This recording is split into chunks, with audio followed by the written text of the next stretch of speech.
രാജ്യത്ത് ballot paper തിരിച്ചുവരികയും തിരഞ്ഞെടുപ്പ് സുഗമമായി കൃത്രിമമില്ലാതെ നടപ്പാക്കുകയും ചെയ്യുമ്പോൾ തിരഞ്ഞെടുപ്പിൽ അട്ടിമറികൾ ആരോപിക്കുന്നതിൽ നിന്നും ബി.ജെ.പിക്ക് തലയൂരാൻ കഴിയുമെന്നിരിക്കലും ബി.ജെ.പി അതിന് തുനിയുമോ എന്നതും പ്രാധാന്യമുള്ള ചോദ്യമായി ഇവിടെ ഉയരുകയാണ്. രാജ്യത്ത് EVM-ൽ കൃത്രിമമുണ്ട് എന്ന് മുൻപേ തന്നെ പ്രതിപക്ഷ പാർട്ടികൾ ആരോപണമുയർത്തി രംഗത്ത് വന്നിരുന്നു.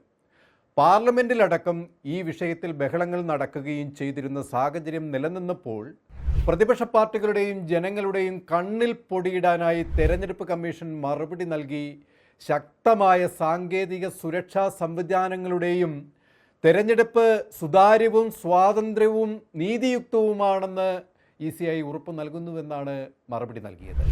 EVM വോട്ടിംഗ് യന്ത്രം നിർമ്മാണ ഫാക്ടറിയായ ഭാരത് ഇലക്ട്രോണിക്സിൻ്റെ ഡയറക്ടർ ബി.ജെ.പിയുടെ രാജ്കോട്ട് ജില്ലാ പ്രസിഡന്റായിരുന്ന ആളായിരുന്നു എന്നതും ആരോപണത്തിൽ സംശയം രൂക്ഷമാവുകയാണ്. EVM നിർമ്മാണ കമ്പനിയുടെ ഡയറക്ടർമാരിൽ 4 പേർ ബി.ജെ.പി നേതാക്കളാണെന്ന് കേന്ദ്ര സർക്കാരിൻ്റെ തന്നെ ഊർജ്ജ സെക്രട്ടറി ആയിരുന്ന EAS ശർമ്മ ആരോപിച്ചിരുന്നു. EVM-ൻ്റെ കാര്യത്തിൽ മാത്രമല്ല, വിവിധ ആരോപണങ്ങളുമായി EAS ശർമ്മ തെരഞ്ഞെടുപ്പ് കമ്മീഷന് കത്തെഴുതിയെങ്കിലും അതിനൊന്നും മറുപടി ലഭിച്ചില്ല എന്നതും ശ്രദ്ധേയമാണ്. വിവിധ പാർട്ടികൾ ഇലക്ട്രോണിക്സ് വോട്ടിംഗ് മെഷീനിൽ അവിശ്വാസം പ്രകടിപ്പിച്ച് രംഗത്ത് വന്നിരുന്നു. ഇലക്ട്രോണിക് വോട്ടിംഗ് മെഷീൻ ചോദ്യചിഹ്നമായി ഉയർന്നപ്പോൾ തിരഞ്ഞെടുപ്പുകളിൽ VVPAT സ്ലിപ്പുകൾ പൂർണ്ണമായും എണ്ണണമെന്ന് ആവശ്യപ്പെട്ട് ഇന്ത്യ മുന്നണി രംഗത്ത് വന്നു. ഇന്ത്യ മുന്നണി പാസാക്കിയ പ്രമേയത്തിൽ വോട്ട് ചെയ്ത ശേഷം കാണുന്ന VVPAT സ്ലിപ്പ് വോട്ടറുടെ കൈവശം ലഭിക്കുകയും തുടർന്ന് അത് പരിശോധിച്ച് ഉറപ്പുവരുത്തിയതിനു ശേഷം പ്രത്യേക പെട്ടിയിൽ നിക്ഷേപിക്കാനുമുള്ള സാഹചര്യം ഉണ്ടാക്കണം. തുടർന്ന് എല്ലാ സ്ലിപ്പുകളും എണ്ണണമെന്നുമുള്ള നിർദ്ദേശങ്ങളാണ് പ്രമേയത്തിൽ പാസാക്കിയത്.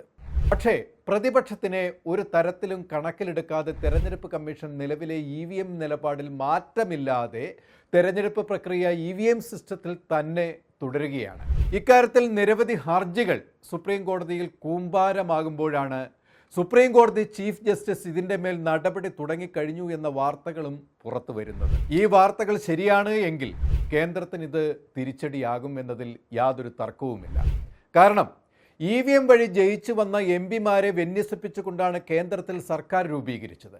BJP MP-മാരുടെ ജയം ചോദ്യചിഹ്നമാകുകയും അത് സർക്കാരിന് തന്നെ തിരിച്ചടിയാകുമെന്ന സാഹചര്യം ഉണ്ടായാൽ BJP ഇതുവരെ അധികാരത്തിൽ തുടർന്നതിൻ്റെ രഹസ്യം പുറത്തു വരും.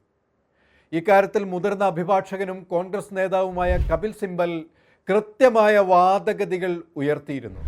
വികസിത രാജ്യങ്ങൾ EVM ഉപേക്ഷിച്ചതിൻ്റെ കാര്യകാരണ സഹിതമാണ് കപിൽ സിബൽ സുപ്രീം കോടതിയിലടക്കം നിരവധി പ്രസ്താവനകളിലൂടെ അവതരിപ്പിച്ചത്. പഞ്ചാബിൽ ഇക്കഴിഞ്ഞ തദ്ദേശ തെരഞ്ഞെടുപ്പിൽ ബാലറ്റ് പേപ്പർ വഴിയാണ് തെരഞ്ഞെടുപ്പ് നടന്നത്. തെരഞ്ഞെടുപ്പ് പ്രക്രിയ നടത്തുന്ന കാര്യത്തിൽ സംസ്ഥാന സർക്കാരിന് തീരുമാനമെടുക്കാമെന്ന നിയമത്തിൻ്റെ തണലിലാണ് മമതാ ബാനർജി EVM മാറ്റാമെന്ന തീരുമാനത്തിൽ എത്തുന്നത്. ബാലറ്റ് പേപ്പറിൽ നടന്ന തെരഞ്ഞെടുപ്പിൽ പഞ്ചാബിൻ്റെ ചിത്രത്തിൽ പോലും BJP ഉണ്ടായിരുന്നില്ല എന്ന് വരുമ്പോൾ EVM-ൽ സംഭവിക്കുന്നത് എന്താണ് എന്ന് നമുക്ക് വ്യക്തമാക്കുന്നു. ഇതിനെ തുടർന്ന് കർണാടകയിലും തമിഴ്നാട്ടിലും EVM ഉപേക്ഷിക്കാൻ തയ്യാറെടുത്തു കഴിഞ്ഞു എന്നാണ് വാർത്തകൾ പുറത്തു വരുന്നത്. BJP ഭരിക്കുന്ന സംസ്ഥാനങ്ങളിൽ പരീക്ഷണാർത്ഥമെങ്കിലും ബാലറ്റ് പേപ്പർ കൊണ്ടുവരാൻ ധൈര്യമുണ്ടോ എന്ന ചോദ്യം പ്രതിപക്ഷം ഉയർത്തുന്നുണ്ട്. പക്ഷേ അതിന് മോദിക്കോ BJPക്കോ തെരഞ്ഞെടുപ്പ് കമ്മീഷനോ ഉത്തരമില്ല. പക്ഷേ സുപ്രീം കോടതി ചീഫ് ജസ്റ്റിസ് ഇക്കാര്യത്തിൽ ഇപ്പോൾ ഇടപെട്ട് തുടങ്ങിക്കഴിഞ്ഞു എന്നത് രാജ്യത്ത് പ്രതീക്ഷ നൽകുന്ന കാര്യവുമാണ്.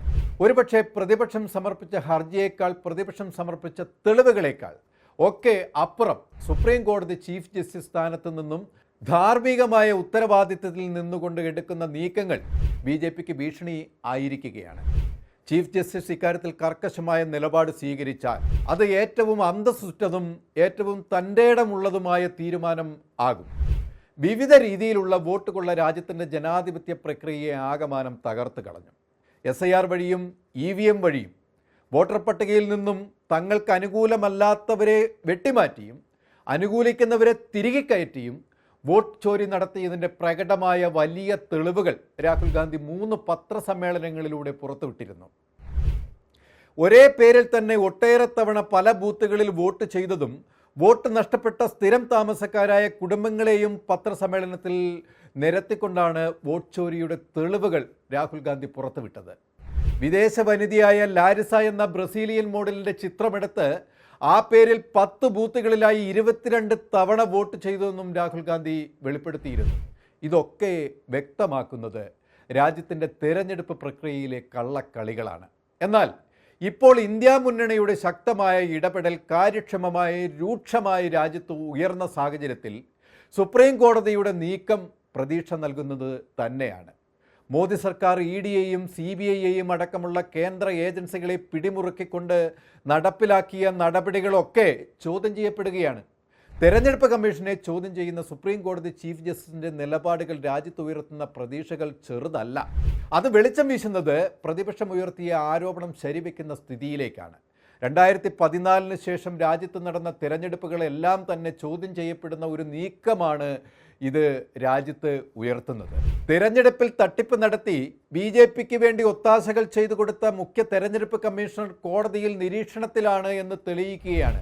ഈ അടുത്ത കാലത്ത് നടന്ന ബീഹാർ തെരഞ്ഞെടുപ്പിൽ അടക്കം തിരിമറി നടന്നു എന്ന സംശയത്തിൽ പാറ്റ്ന കോടതിയിൽ സമർപ്പിക്കപ്പെട്ട ഹർജികളും ജീവൻ വയ്ക്കുകയാണ് ഇപ്പോൾ. 2023 ഡിസംബറിൽ ഗവൺമെൻറ് നിയമം തന്നെ മാറ്റി ഇലക്ഷനുമായി ബന്ധപ്പെട്ട ഒരു കേസിലും ഇലക്ഷൻ കമ്മീഷണറെ ശിക്ഷിക്കാനാവില്ല എന്നത് BJPക്ക് ഒരു സംരക്ഷണം ഒരുക്കുന്ന കാര്യമാണ്. തെരഞ്ഞെടുപ്പ് കഴിഞ്ഞ് 45 ദിവസം കഴിഞ്ഞാൽ പരാതിയില്ലെങ്കിൽ തെരഞ്ഞെടുപ്പ് നടന്ന ബൂത്തിലെ CCTV ദൃശ്യങ്ങൾ ഡിലീറ്റ് ചെയ്യുമെന്നതും അടക്കമുള്ള കാര്യങ്ങളിലും സംശയം നിഴലിക്കുന്ന സാഹചര്യമാണ്. അതിന് വിഘാതം സൃഷ്ടിച്ചുകൊണ്ടാണ് പാറ്റ്ന കോടതിയിൽ പ്രതിപക്ഷ പാർട്ടികൾ പരാതി കൊടുത്ത് സർക്കാരിൻ്റെ നീക്കത്തെ തടയിട്ടത്. ഇങ്ങനെ പ്രതിപക്ഷ പാർട്ടികൾ സർക്കാരിനും തെരഞ്ഞെടുപ്പ് കമ്മീഷണർക്കും അടക്കം പ്രതിരോധം തീർക്കുമ്പോൾ ആകെ പെട്ട അവസ്ഥയിൽ BJP എത്തിക്കഴിഞ്ഞു. പ്രതീക്ഷകളെല്ലാം അസ്തമിച്ചു എന്ന് കരുതുന്നിടത്താണ് സുപ്രീം കോടതിയുടെ നീക്കം പുനർജീവൻ നൽകുന്നത്. എന്തായാലും രാജ്യം മുഴുവൻ മോദിയുടെ അപ്രമാദിത്വത്തിൽ പെട്ടിട്ടില്ല എന്ന് തന്നെ നമുക്ക് കരുതാം. സുപ്രീം കോടതിയുടെ നീക്കം എന്തെന്ന് നമുക്ക് വരും ദിവസങ്ങളിൽ കാത്തിരുന്ന് കാണാം. കപിൽ സിബലിന്റെ ശക്തമായ നീക്കം എല്ലാം വെളിവാക്കും. പ്രതിപക്ഷ നേതാവ് രാഹുൽ ഗാന്ധിയുടെ കരങ്ങൾക്ക് ശക്തി പകരാൻ, ഇന്ത്യയെ തിരിച്ചുപിടിക്കാൻ പ്രതിപക്ഷത്തിൻ്റെ പ്രയത്നം രാജ്യത്തിൻ്റെ ജനാധിപത്യം തിരികെ കൊണ്ടുവരിക തന്നെ ചെയ്യുമെന്ന് നമുക്ക് പ്രതീക്ഷിക്കാം. കൂടുതൽ വാർത്തകൾക്കും വിശേഷങ്ങൾക്കും ഞങ്ങളുടെ channel like, share and subscribe ചെയ്യുക. കൂടാതെ സബ്സ്ക്രൈബ് ബട്ടണിലെ ബെല്ലൈക്കൺ എനേബിൾ ചെയ്യാനും മറക്കരുത്.